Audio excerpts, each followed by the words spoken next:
Welcome to Created Healthy. I'm Dawn Combs. It's a common idea that God gave us everything we need in nature, but do we believe it enough to walk that out in truth?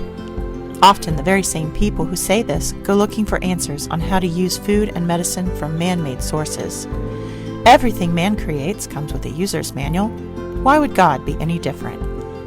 I challenge you to join me in seeking revelation about our body, mind, soul, and spirit health by digging into His written word and in practicing pure science in the visible world of His creation. Jesus tells us in the New Testament that we can't serve two masters. And that came to mind for me today as I'm reading Numbers 10 through 13. There's so much here in these 4 chapters that I could chew on and really get down into the depths of and want to discuss. And this happens to me many days where it seems like there are multiple choices to discuss with you on this podcast. Sometimes there's just a plethora of directions I could go, and I have to sit and really think about what can I put a human face on, what matters in my life, what can I identify with. And while there are really cool things here, Miriam and Aaron come together and they kind of start to push back against Moses, and they think maybe they're just as important as Moses, and that gets them in trouble. We see the spies head out at the end of the reading here to go into Canaan and actually take a look at the land and see what they're getting ready to go into. And of course, we start this with the silver trumpets, which is really cool. They talk about here about how the silver trumpets they're kind of like the calendar and the timekeeper. There are all of these different numbers of blasts and times that these trumpets are played, and sometimes it's to call the whole congregation together, and sometimes it's just the leader, sometimes it just marks the beginning of the month. But this notion that if you're living in the Israelite camp, you have this sort of habitual, you're listening for these trumpets that might be giving you information about your day, much like we look at our calendar on our phone all the time. So there's this marking of time and space and gatherings that's happening with these silver trumpets that's really cool. But the thing that I keep coming back to with this idea of being a servant of only one master, being a slave, I think and at least here in the West, in America, we like to think that we're free. No matter what, we're free. And so the ability to make our own choices shows just how free we are. In this 4 chapters, here in 11, we get back to again where the Israelites are grumbling again. They are feeling abused because they don't have all of the things that they thought was so good. This is sort of the grass is always greener sort of situation, but they have romanticized what it was like to be a slave to Egypt as opposed to what they've got going on now where they're a slave to God. And that really is the distinction here. They have chosen to set out on this path. They're following Moses, who is speaking directly with God and getting his intentions for his people, giving them daily directions, giving them long-term people living on the earth directions. And they've become slaves to God. They are the only people that have God among them, they're among their tents, and they are following what he is saying, and that is their distinction. So to serve God and be his slave is meaning that they're getting manna every day. And I think a lot about this with definitely in my own life, and I definitely see this around me with other people in our culture.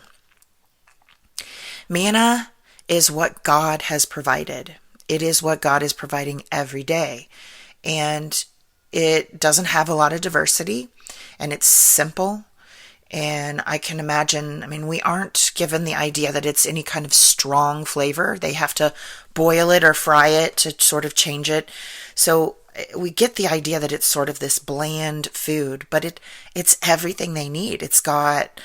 It presumably would have all of the nutrition that is necessary, not only to just keep their body going, but also to continue to build and heal. That takes a lot of resources. It takes a lot of calories. It takes a lot of, our diet has to be really complex to fill all of the vitamins and minerals that we are needing every day. The fat, the protein, the carbohydrates, all of the vitamins and minerals that are required, that are unique for each organ in our body.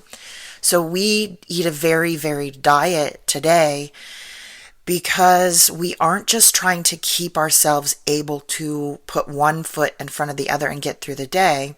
We need enough to add in resources to be able to heal the things that we have broken, to be able to handle the stress that we live under. And here for the Israelites, the food that they would be taking in the form of manna is not only maintaining those processes in their body, but they're also walking and carrying everything that they own.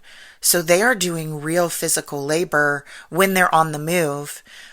When they're not on the move, presumably less resources are needed. But manna is this nutrient dense, providing everything that they possibly need, just raining down from heaven. So think about the ease of that. If I want to homestead and gather all of my own food, I would have to, if I was doing it in a vacuum and nobody else was giving it to me, I have to raise my own meats for protein. I'm raising varied things in the garden for vitamins and minerals. I've got things that I'm foraging. There's a lot of work to hauling in a varied diet. And then there's the thought of storage and all of that. But manna is dropping for the Israelites, and it's complete.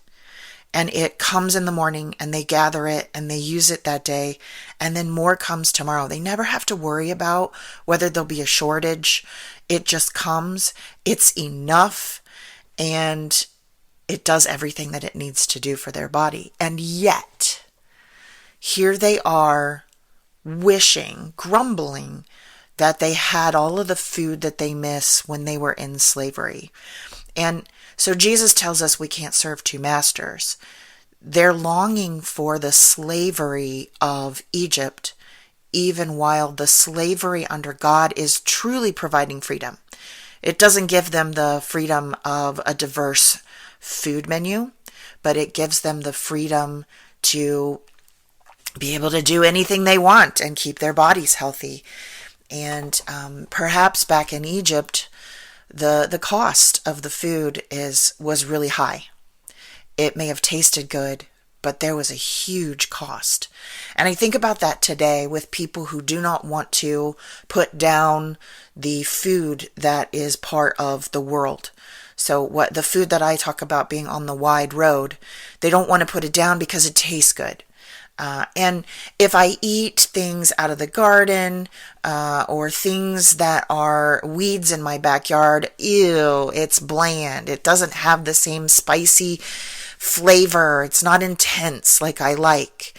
And the problem is that those intense flavors are manufactured. They're false. They're wicked. They're pretending to be something that is good for you, and they don't have the nutrition. And the problem is that the cost of that food is slavery, and people don't understand that by and large. They think that food is food. We've been taught that all over the place, but when we eat food that doesn't have real nutrition in it, that is fake creation, it doesn't nourish our bodies. It doesn't give us what we need to put one foot in front of the other every day and have enough resources to heal and potentially have resources to do work and manage stress. We wind up depleted. And so the cost of that diverse food and the convenience and the ease and the intense flavors that we have, if we liken that to the food in Egypt for Israelites, the cost is slavery. It is a different choice of slavery, but the cost is to choose to be enslaved to big food and big pharma, because when you are eating food like that, you become addicted. And you can't stop unless you really decide to make it a moral stand, and you decide that you're going to change regardless of what your taste buds and your body is craving. And if you continue down that path, you rob your body so much of resources. There's not enough there to heal your body at the same time as keeping your heart pumping and your breathing in and out every day happening and your brain processing. You start to see compromise in your body, and then you become a mark for the pharmaceutical industry. The food requires the pharmaceutical industry and vice versa. They must operate in tandem to enslave you so that you stay over there on that path. And then on the other side, there's manna. There's all the things that God has provided us in His creation that if we would just eat and stay in relationship with, there is a healing for the body. There is enough to fuel our cells and to build our organs and to operate in the optimal way that we were designed, and to keep us on the path of fulfilling the purpose that we were put here for by God. That's slavery to God, and it's actually true freedom. The Israelites here, we watch them grumble over and over again about food, and it seems like a really trivial thing to pull out. Of course, because of my interest, I'm gonna zero in on that when I really sit and stay quiet. That's what I get pointed to. And it may seem like that we should learn a different object lesson here, that we shouldn't grumble with God. We see in the next, in this same chapters, we see that Moses is actually really snarky with God, and he kind of, he's kind of the original comedian. He's really kind of funny the way he talks to people. They're so upset that they wind up getting quail, and God drops so much quail, and Moses tells him it's coming, and he's like, "You're going to eat until meat comes out of your nostrils." Really, it's kind of funny. He just gets super frustrated with having to tote around these people that are always grumbling. And I think we can maybe take from here that we're not supposed to grumble. We are. God invites us to grumble. God invites us to be dissatisfied and to take our concerns to Him. But we are intended to keep our faith up. And when we don't, the quail that gets dropped out of this incident actually winds up killing a lot of people with plague, and they bury their dead and they move on. Numbers 10 through 13, we see the Israel camp decamping and beginning to move, and we're going to see some more interesting things that are highlighting Canaan coming up here pretty soon. And I just think, wow, if we are convicted here to just go with the slavery of God that really keeps us free, keeps our options open, keeps us healthy and able to get up every day and go about His purpose, the manna that is provided today is all of the food and the weeds and everything that is around us in His creation. It's not a big ask to stop enslaving ourselves to Western culture, to big pharma, big food. That is the way to death. And God is dropping manna every day, and whether we love it every day, whether we get bored sometimes, whether it's not as exciting and gosh, we wish we could have Doritos and Pepsi with our friends, the cost. We have to start thinking about the cost, and we have to remember that we can only serve one master at a time.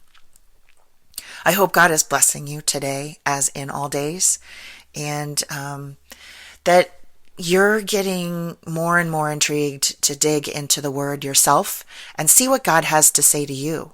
He's going to show you things that come out of these passages that you just catch fire on and want to go out and share too. So I hope He brings you back to study with me again tomorrow. Thanks for listening. If you enjoyed this episode, please subscribe and share with a friend. And I'm always interested in hearing what God is laying on your heart. So drop me a rating or review, or join the conversation on Facebook, Instagram, or YouTube at Dawn Combs Really.